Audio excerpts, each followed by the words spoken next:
नमस्कार, capital TV में आपका स्वागत है और मैं आपके साथ प्रिया बिस्ट। कहते हैं कि काम ऐसा करो कि आपके विरोधी भी आपकी तारीफ किए बिना ना रह पाए। पीएम मोदी ऐसा ही काम करते हैं जिससे उनके विरोध में रहने वाले लोग भी उनकी तारीफ करने से नहीं थकते हैं। लोकसभा चुनाव को लेकर माहौल बना हुआ है, पार्टियां जोरों शोरों के साथ तैयारी में जुटी हुई है। लेकिन ऐसे में एक खबर आई जिसने सभी को हिलाकर रख दिया। खासकर कांग्रेस और विपक्षी पार्टियों को चुनाव से पहले लगातार बीजेपी का कुनबा बढ़ता ही जा रहा है और वो पहले से ज्यादा मजबूत हो रहा है। तो वहीं दूसरी तरफ कांग्रेस पार्टी से नेता किनारा कर रहे हैं। तो चलिए आपको भी बताते हैं अब किसने कांग्रेस को धोखा दे दिया है और किसने पीएम मोदी की तारीफों के पुल बांधे हैं। क्या जवाहरलाल नेहरू विश्वविद्यालय यानी जेएनयू छात्र संघ की पूर्व उपाध्यक्ष शहला राशिद भारतीय जनता पार्टी में शामिल होने वाली है?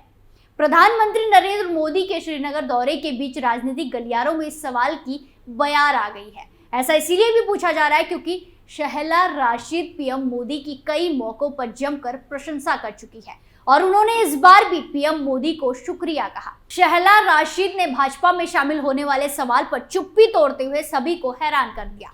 उन्होंने एक्स पर हैशटैग सुकरन मोदी जी के साथ कहा, लोग पूछते हैं क्या आप भाजपा में शामिल होने जा रही हैं? क्या आपको लोकसभा राज्यसभा मिल रहा है? दोस्तों, हमें शांति मिली, ये जीवन भर के लिए काफी है। दरअसल पीएम मोदी ने आगामी रमजान के पवित्र महीने और महाशिवरात्रि के पर्व के लिए अपनी अग्रिम शुभकामनाएं दी। शहला राशिद ने एक पोस्ट पर इसकी जानकारी दी। श्रीनगर के बख्शी स्टेडियम में एक सभा को संबोधित करते हुए पीएम मोदी ने अनुच्छेद 370 पर खुलकर बात की। उन्होंने कहा कि अनुच्छेद 370 के निरस्त होने के बाद जम्मू कश्मीर आज विकास की नई ऊंचाइयों को छू रहा है क्योंकि वो आज खुलकर सांस ले रहा है।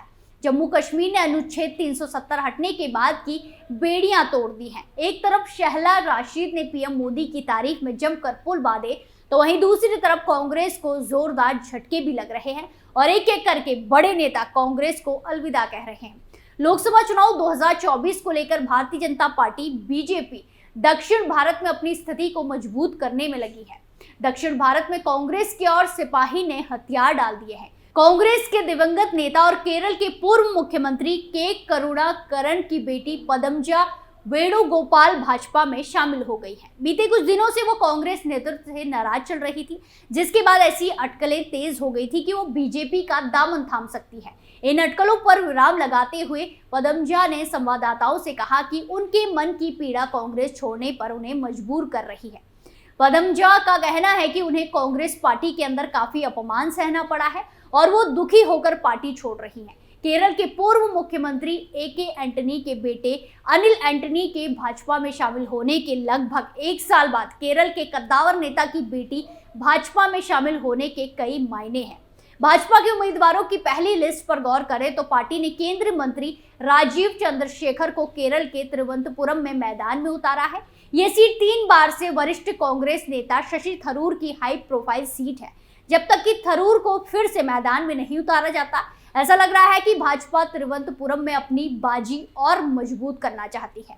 वहीं कांग्रेस के दिग्गज नेता ए.के. एंटनी के बेटे अनिल एंटनी भी कांग्रेस के पधानमट्टी से चुनाव लड़ेंगे। ऐसे में अब पदमजा का पार्टी से जुड़ना दक्षिण भारत के नेताओं को भाजपा के प्रति विश्वास को उजागर कर रहा है। पदमजा ने दिल्ली में मीडिया से कहा कि वो बिना किसी शर्त के बीजेपी में शामिल हो रही हैं।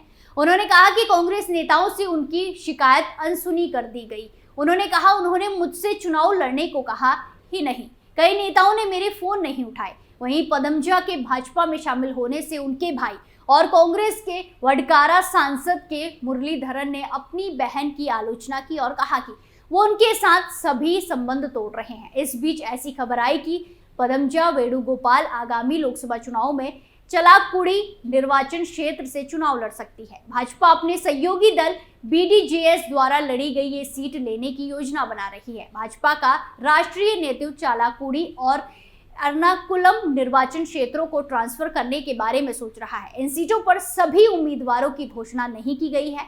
लोकसभा चुनाव को लेकर उठापटक चल रही है। सभी पार्टियां चुनावी मूड में हैं और रैलियां बैठकें हो रही हैं। ऐसे में राहुल गांधी भी देश के अलग अलग क्षेत्र में न्याय यात्रा निकाल रहे हैं, लेकिन राहुल गांधी की यात्रा से पहले वागड़ में कांग्रेस को एक और बड़ा झटका लगा।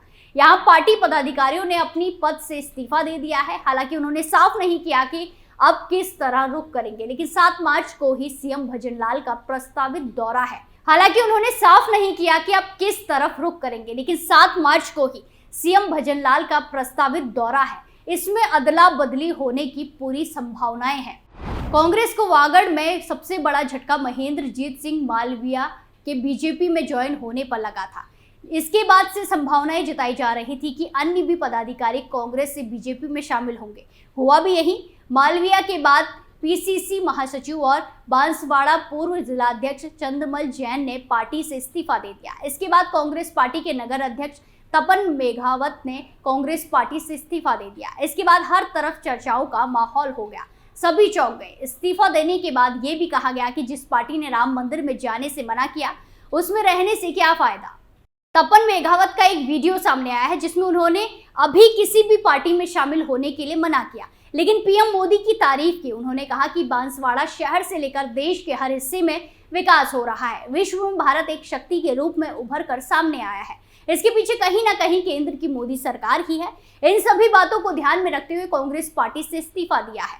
मैं और मेरी टीम का यही सोचना है और साथ ही जाएंगे जहां जाएंगे। कांग्रेस के दिग्गज नेता कमलनाथ को झटका देते हुए मध्य प्रदेश के छिंदवाड़ा नगर निगम से उनकी पार्टी के साथ पार्षद लोकसभा चुनाव से पहले सत्तारूढ़ भाजपा में शामिल हो गए हैं। पार्षदों ने देर शाम राजधानी भोपाल में राज्य के शहरी विकास मंत्री कैलाश विजयवर्गीय के आवास पर अपने समर्थकों के साथ भाजपा का दामन थाम लिया, भाजपा ज्वाइन कर ली। इस दौरान उन्होंने फिर एक बार मोदी सरकार का नारा भी लगाया। भाजपा की एक विज्ञप्ति में कहा गया है कि पार्षद प्रधानमंत्री नरेंद्र मोदी के विकास कार्यों से प्रभावित है। छिंदवाड़ा राज्य के पूर्व मुख्यमंत्री कमलनाथ का गढ़ माना जाता है, जो वर्तमान में इस विधानसभा सीट से कांग्रेस विधायक हैं। ये घटनाक्रम ऐसे समय में हुआ है जब कांग्रेस सांसद राहुल गांधी के नेतृत्व में भारत जोड़ो न्याय यात्रा राज्य से गुजर रही है। भाजपा की विज्ञप्ति में कहा गया है कि सत्तारूढ़ दल में शामिल होने वाले 7 पार्षद रोशनी सल्लम, लीना तरकम, संतोषी वाडीवार, दीपा मोहर, जगदीश गोदरे, चंद्रभान ठाकरे और धनराज भवरकर हैं। बता दें कि छिंदवाड़ा नगर निगम के कुल मिलाकर 48 पार्षद हैं। 7 पार्षदों के भाजपा में शामिल होने के बाद नगर निगम का समीकरण गड़बड़ा गया है। नगर निगम में कांग्रेस के 26 पार्षद जीते थे, भाजपा के 19 पार्षद जीते थे और 3 पार्षद निर्दलीय जीते थे, जिसमें से 2 कांग्रेस और 1 भाजपा को समर्थन दे रहे थे। कमलनाथ और उनके बेटे नकुलनाथ, जो छिंदवाड़ा से लोकसभा सदस्य हैं, के भविष्य के कदमों को लेकर पहले कुछ समय से अटकलें लगाई जा रही हैं। हालांकि दोनों ने कहा है कि उनका भाजपा में जाने का कोई इरादा नहीं है। 2019 के आम चुनाव में मध्य प्रदेश की कुल 29 लोकसभा सीटों में से भाजपा को 28 सीटें मिली थी, जबकि कांग्रेस ने केवल छिंदवाड़ा सीट जीती। कमलनाथ ने छिंदवाड़ा लोकसभा सीट का 9 बार प्रतिनिधित्व किया है। इतना ही नहीं, लोकसभा चुनाव नजदीक आते नेताओं के पाला बदलने का खेल शुरू हो गया है। खासकर कांग्रेस में भगदड़ जैसी स्थिति नजर आ रही है। इसी कड़ी में अब कांग्रेस पार्टी के शिवपुरी जिले के पूर्व अध्यक्ष और बीते विधानसभा चुनावों में कांग्रेस के प्रत्याशी बैजनाथ सिंह यादव अपने कई समर्थकों के साथ बीजेपी में विधिवत रूप से शामिल हो गए। बैजनाथ यादव ज्योतिरादित्य सिंधिया के भाजपा में शामिल होने के बाद उनके साथ कांग्रेस छोड़कर भाजपा में शामिल हुए थे, लेकिन बाद में वो भाजपा और सिंधिया का साथ छोड़कर फिर से कांग्रेस में वापस हो गए थे। अब एक बार फिर से उन्होंने अपने 54 समर्थकों के साथ पाला बदल लिया है।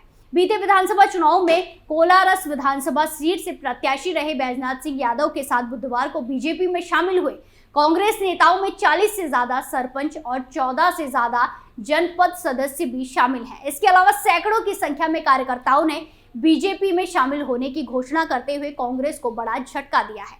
पूर्व कांग्रेस के जिला अध्यक्ष रहे बैजनाथ सिंह यादव अपनी राजनीति और क्षेत्र में अच्छी पकड़ रखने वाले नेताओं में शुमार हैं। लोकसभा चुनाव से पहले उनके एकाएक भाजपा में चले जाने से कांग्रेस को कहीं ना कहीं बड़ा नुकसान होने की आशंका है। इसे कांग्रेस को सिंधिया का जोरदार झटका धीरे से देने के तौर पर देखा जा रहा है। 2024 के लोकसभा चुनाव बिल्कुल नजदीक है। ऐसे में आचार संहिता की घोषणा कभी भी हो सकती है, लेकिन उससे पहले जो खबर सूत्रों के हवाले से आ रही है उसके मुताबिक कांग्रेस छोड़कर बीजेपी में शामिल होने वाले नेताओं की संख्या आने वाले दिनों में और ज्यादा बढ़ सकती है। आपको क्या लगता है, क्या वाकई कांग्रेस के और नेता बीजेपी में शामिल होंगे? कमेंट करके जरूर बताएं। स्पेशल स्टोरी में फिलहाल के लिए इतना ही। बाकी तमाम खबरों के लिए देखते रहिए कैपिटल टीवी। नमस्कार।